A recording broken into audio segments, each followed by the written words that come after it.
Hey guys, another video na naman ng ating Get Ready With Me dahil may pupuntahan tayong birthday party. Actually, children's party to na makikikain lang talaga tayo doon. So, kailangan natin mag-makeup para naman mukha tayong kaaya-aya tignan. So, naglagay lang ako dito ng BB cushion ng Says Lady and the concealer lang ako. Tapos, ayan, paspasa na yan guys kasi nga anong oras nakakatapos ko lang din talaga maglaba. Tapos, yan, nagkilay na rin ako para, diba, para pak na pak yung ating kilay. Tapos ayan guys, nakapagkilay na ako and naglagay lang ako ng konting eyeshadow shimmer kinemerot para naman mabuhay ang aking mata.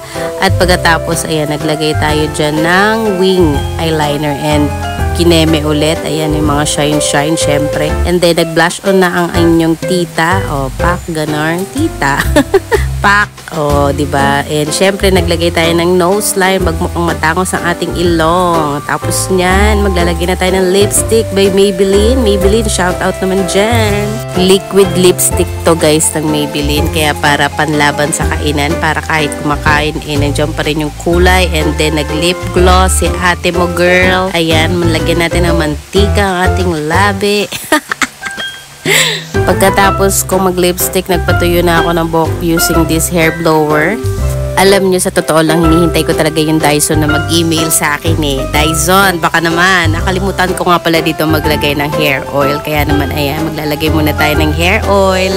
Pasensya na guys, medyo makapal yung boses ko kasi medyo may ubo-ubo pa rin talaga ako. Tapos yan, pagkatapos nyan, ayan, mag-continuous na tayo sa pag-hair blow. Hair blow! So anyway, ayan, nagpalit lang ako ng attachment. Ito namang suklay yung ginamit ko pero nag-blower pa rin yan guys, nag-blow dry pa rin. So ayan, suklay-suklayin lang natin para maging maganda naman yung resulta after. Tapos pinalitan ko ulit siya ng attachment kasi gusto ko magkaroon ng volume yung harapan ng aking buhok. Para naman magkaroon ng konting effect yung ating hair sa harap. So ayan, ganyan, hinagod-hagod ko lang ng ganyan guys. Nag-hair blow pa rin yan guys habang ginaganyan ko. Kasi ayan, makikita nyo, oh, diba, parang nagkaroon siya ng kineme. Tapos pinadaanan ko lang din yun dito, yung mga side para maging paloob siya. So ayan, oh, konting pass lang, tas okay na siya. Then okay na ako guys, ready to go na. Ayan ang aking outfit. Kaya naman, tara na! So ito, naglakad na kami with my kumare Annalyn and ate Esang. Malapit lang naman yung pupuntahan namin guys. So ayan, naglalakad na kami. Shout out daw, sabi ni ate Esang. So dito nga pala kami nagpunta sa Casitas. Ewan ko kung ano ba ito, Casitas Kineme. Bago lang to guys dito sa may Santa Cruz. So ayan, nirent ka pala to na aking pamangkin para sa kanyang anak, na aking inaanak dahil 7th birthday. Kaya naman ayan, nirent nila tong buong bahay na to for only 10,000. Meron ka ng maliit na swimming pool na para sa mga bata. So pwedeng na talaga. So bago ang lahat, ikutin ko muna tong buong bahay na to. So ayan yung makikita nyo, ayan ang living room. Tapos meron ditong kitchen. At ito yung kabilang daanan para sa pool area. So ayan, enjoy na yung mga bata. Tapos akyat muna ako saglit dito sa taas. Tignan ko kung anong ganap dito. Meron nga pala ditong 2 kwarto and syempre yung isa CR naman. Kaya naman dito muna tayo sa CR para mag-emote. Syempre kailangan may emote effect. O dito tayo, mirror kineme. O diba, pak. Fairness, ang ganda ng kanilang banyo ha. So syempre di mawawala ang emote. Tapos syempre guys, bababa na tayo para kumain.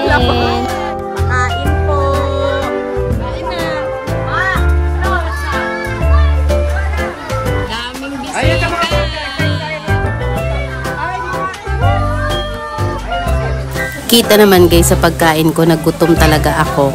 O diba? Tara, kain po!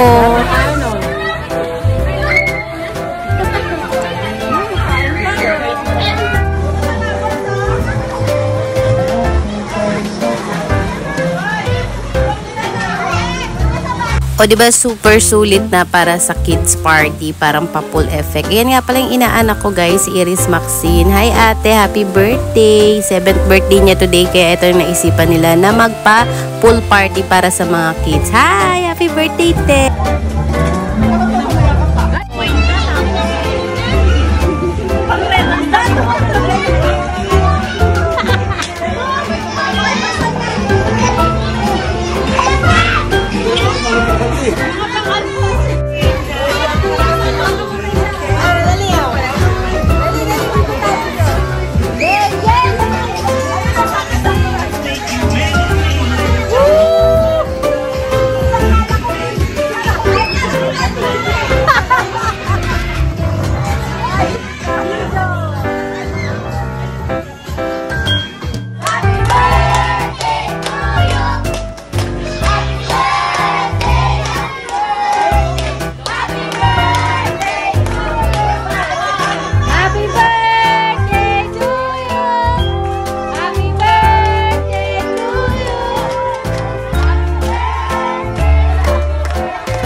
Happy birthday, Ate Iris! Love you! So, ayan guys, gabi na. Tapos, ito yung effect ng pool. Tuloy-tuloy pa rin ang siyahan ng mga kabataan. So, ayan, diba? Babad na sila talaga sa tubig.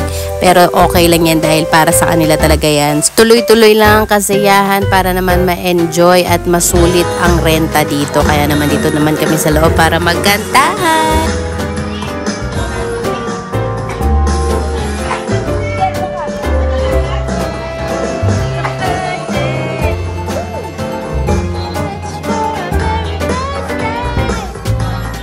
Di ka na rin naman lugi dito sa ganitong area kasi napakaganda at very kids friendly dahil nga meron silang pool para sa mga bata. Tapos ayan guys, kung gusto nyo mag-avail niyan, magpunta lang kayo dito, mag-inquire kayo sa Casitas. Located yan dito sa Santa Cruz Elementary School. So ayan, isang buong araw nyo silang masusulit itong bahay na to. So yun lang guys, dyan na nagtatapos ang vlog. Bye!